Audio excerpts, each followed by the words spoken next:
Olá, minhas amigas e meus amigos, Sargento Câmara no aparelho. Eu venho trazendo para vocês hoje uma aula que o nosso Sargento Teodoro Chagas, bombeiro reformado, compôs por mais de 20 anos as fileiras da corporação, hoje advogado, especialista em direito constitucional, direito militar, deu essa aula lá no auditório da OAB no dia 30 de junho passado, semana passada. Ele deu essa aula informando quanto nós precisamos olhar para o direito dos militares estaduais, não só o bombeiro, mas a PM também. Então, como é importante termos militares em todos os lugares. E foi uma honra, uma satisfação estar com ele lá, fazer esse registro e ter até tirado foto com ele, porque isso é um orgulho. Foi a primeira vez que houve tamanha discussão desse tema e tenho certeza que outras oportunidades acontecerão. Então, curtam, compartilhem, comentem, porque aumenta a nossa relevância nos vídeos no YouTube e nós desde já agradecemos e dizemos o lema do nosso grupo no qual nós pertencemos. É tudo ou Natas, o Natas é uma obra de Deus e qualquer coisa estamos à disposição. Deus abençoe, acompanhe o vídeo, curta, comenta, não esquece de compartilhar. Aquele abraço, fique com Deus. Inicialmente saudando os integrantes da mesa, de modo singular agradecendo a doutora Alessandra Vanderlei pela confiança, na medida em que integro a Comissão de Direito Militar da OAB. O meu objetivo aqui é passar uma visão constitucional, né, para que tenhamos a noção de que a análise constitucional desses temas que envolvem os militares são de extrema importância, né? A legislação, em especial essa que estamos tratando aqui nesse momento, precisa perpassar, né, ser decantada sobre o filtro constitucional. E eu conclamo a todos aqui presentes que passem, a partir desse momento, a analisar desta forma. Permaneci por 20 anos integrando as fileiras do Corpo de Bombeiros como sargento, dos quais aproximadamente 14 anos no serviço de atendimento pré-hospitalar nas ambulâncias da corporação. E toda a minha fala gravita em torno disso, né, dessa visão humana, e não poderia ser diferente quando eu falo de militares, obviamente que policiais, mas bombeiros principalmente. A Constituição Federal de 88, eu vou tentar, né, em apertada síntese, porque é muito complicado falar de direito constitucional, são muitos temas, é difícil aprofundar, mas em linhas gerais, a Constituição Federal ela inaugura uma nova ordem jurídica, né? Ela foi gestada por 20 anos e teve aí o seu nascimento no dia 5 de outubro de 1988. Ela se pretende neoconstitucional, né, na medida em que ela dá força normativa aos princípios constitucionais. E essa é a forma que todos os operadores do direito devem enxergar, né, decantando todos os artigos do Estado Democrático de Direito, das legislações domésticas nesse sentido. No entanto, é consabido que as políticas neoliberais interferem diuturnamente na Constituição. De 88 até os dias atuais, nós temos mais de 50 emendas constitucionais que alteram sensivelmente o texto original trazido pelo poder constituinte originário. Então, essa análise é muito importante, porque esse desemprego estrutural trazido pelas políticas neoliberais que pregam um Estado não intervencionista e que não avalia a questão social é de extrema importância, inclusive para os militares.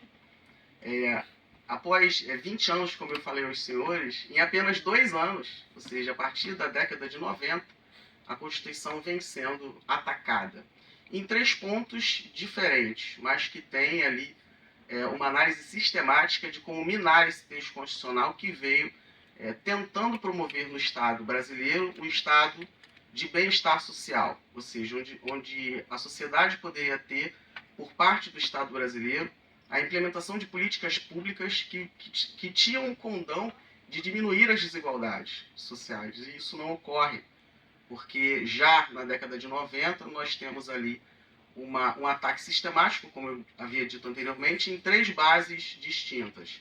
Na ordem econômica, abrindo o mercado brasileiro ao capital estrangeiro. Na ordem administrativa, pregando um Estado social mínimo, né, não intervencionista.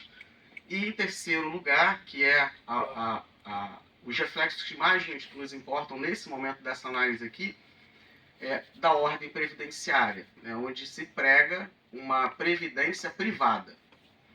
E duas emendas constitucionais precisam ser levadas em consideração como as mais importantes para o direito previdenciário. A primeira, emenda constitucional 20, de 98, e posteriormente 41, de 2003. Aí você vai perguntar, doutor Teodoro, mas por que toda essa análise? Porque, infelizmente, o militar é chamado a contribuir. Porque a sociedade olha essa situação, o governo prega essa erosão da consciência constitucional todos os dias, podemos ver isso em todos os meios de comunicação, e o militar é chamado para contribuir. Chamado a contribuir porque se observa somente pelo aspecto econômico a questão da previdência do militar. Né? Não analisamos outras questões, ficamos adstritos tão somente à questão atuarial, ou seja, a repartição simples, né? A teoria bismarckiana, que diz o seguinte: olha, quem está nativo vai contribuir por inativo. Só que agora entra, né, a fala de um bombeiro militar. Né?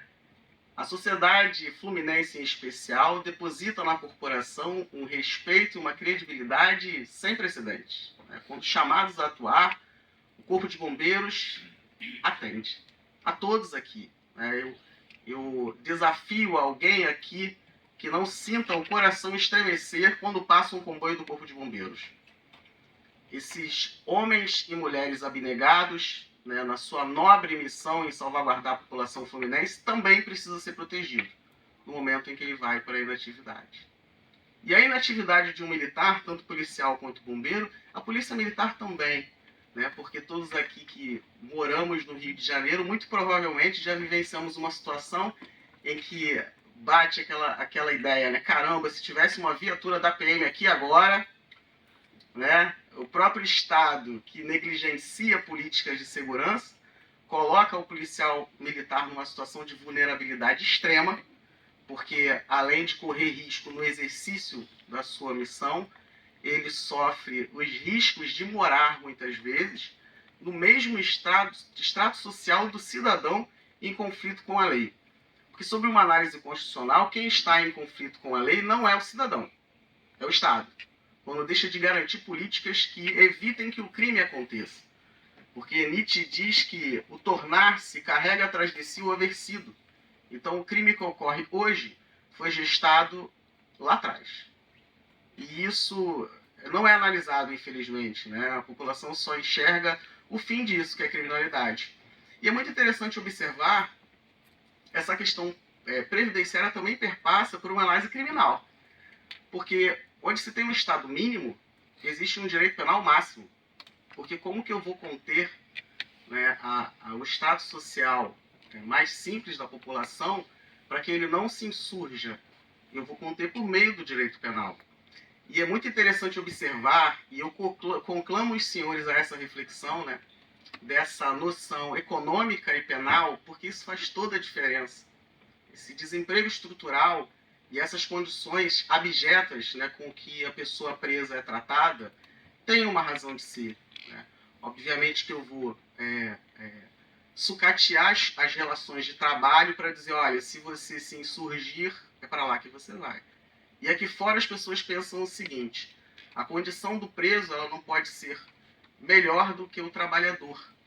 Então o militar ele acaba sofrendo todas esses reflexos.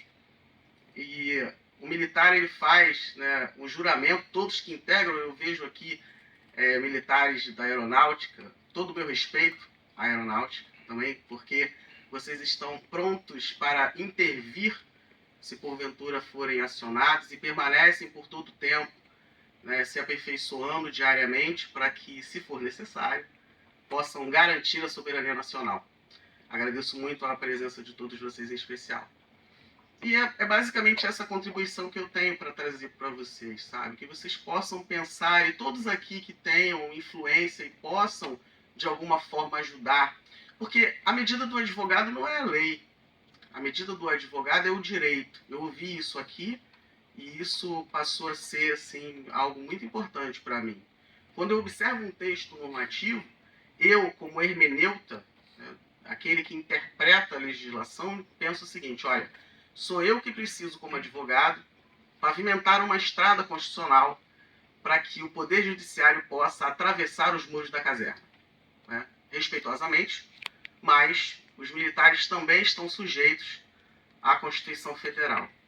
Então, é uma relação que eu fiz aqui para vocês singela, né? Eu tenho uma modesta atuação na advocacia, sou um profundo estudioso do direito constitucional, porque eu entendo que é possível mudar, sim. Eu olho uma legislação e penso, olha, isso aqui não é constitucional, então eu vou atacar isso aqui. Eu vou fazer a minha parte como advogado. Obviamente é muito difícil você fazer ali um questionamento para uma única pessoa. Óbvio que seria interessante que tivéssemos uma política coletiva de acesso ao judiciário para garantir o maior número de pessoas, mas é muito difícil fazer isso. Eu olho, por exemplo, a legislação, né, 9.537 de 2021, e vejo com tristeza diversos pontos ali, porque o militar bombeiro, menos, né, porque o militar bombeiro tem um treinamento, o militar bombeiro tem todo um aporte ali de materiais para evitar que ele se lesione, enfim, e o policial não. Porque muitos policiais não têm nenhum colete à prova de balas, né, e são jogados, né, para enxugar gelo, porque eles não conseguem resolver as coisas, né? Então, haja vista a quantidade de policiais mortos diariamente, é só ligar a televisão, né, que vocês podem perceber isso. E isso é uma política de segurança mal feita que causa isso, né? Os militares não voltam para casa. É muito triste ver isso. Aí eu leio a legislação e penso, poxa, eu tenho ali uma legislação, por exemplo, que trata uma pessoa, né, que foi alvejado por um tiro, né, o policial, e aí ele fica tetraplégico. Eu falo com autoridade, porque em 20 anos prestando serviço como bombeiro, eu entendo exatamente quais são todas as dificuldades que uma pessoa nessa condição enfrenta, e ele vai receber um auxílio-doença de acordo com o posto à graduação. Como se fosse diferente, né? A lesão dele fosse diferente de um... Então, essas questões todas, para mim, não resistem, né? Porque um advogado diligente no seu atuar vai, sim, buscar ali, né, ver garantido o direito do seu cliente, tendo em vista, né, essa ótica de que, né, é o advogado que faz a lei, porque a lei é muda, né? Quem dá voz à lei é o hermeneuta no momento em que ele faz a análise daquela legislação, como eu falei anteriormente, decantando ela sob o fio da Constituição Federal e aplicando ao caso concreto. Então, eu deixo aqui essa reflexão, essa humilde reflexão a todos, que entendam a necessidade de todos aqui que têm a oportunidade, né, de lutar para que aqueles que hoje garantem a segurança da população, no momento em que vão para a inatividade, possam ser garantidos por meio, né, da repartição dos encargos sociais, que toda a sociedade possa contribuir, né, para que esses militares que tanto serviram a população fluminense, dedicando a sua vida, né, fazendo ali o tributo de sangue, conhecido como sacrifício da própria vida, que a gente possa, de alguma forma, de um modo coletivo, todos aqueles que operam no sistema de justiça, em especial o advogado, que é o indesejável, na medida em que representa os indesejáveis. Mas eu, particularmente, não tenho o menor problema em ser indesejável. E é isso. Esse momento aqui é muito importante para mim. Como eu falei anteriormente, eu tenho muito pouco tempo de advocacia, profundo estudioso do direito, e é a primeira vez que eu participo de uma mesa e uma palestra, né? Eu fico muito feliz de poder falar na casa do advogado, né? O estudo do direito. Eu sempre pensei qual é a contribuição que eu vou trazer para o direito. E eu hoje no direito militar, que foi algo que eu não escolhi, eu fui escolhido. E eu quero brigar por isso, sabe? Eu quero dar o meu melhor. O estudo continuado é muito importante, então o advogado que busca essa área, ele precisa necessariamente, né, pregar ali pelo seu aperfeiçoamento profissional, com leituras não só, né, do direito, mas outras leituras propedêuticas, sociais, né, filosóficas, para tentar mudar esse estado de coisas. Eu tenho muito orgulho em dizer, hoje advogado, mas forjado na Academia de Heróis do Corpo de Bombeiros. Todos aqui sabem que podem contar com a corporação nos momentos mais difíceis das suas vidas. Como eu disse anteriormente, permaneci 14 anos nas viaturas ambulâncias, prestando serviço pré-hospitalar à população e um dado período atendendo no serviço 93. E ouvi, né, o desespero das pessoas. E eu quero que os senhores pensem nisso. Né, o quão é importante que os advogados, todos aqueles que podem, como eu disse anteriormente, né, estabeleçam ali uma trincheira inegociável, né, para garantir o direito dos militares bombeiros e também dos policiais, como eu disse anteriormente, que são relegados à própria sorte e muitas vezes julgados como cidadão de segunda classe. Muito obrigado. Agradeço demais a audiência de todos. Excelente dia.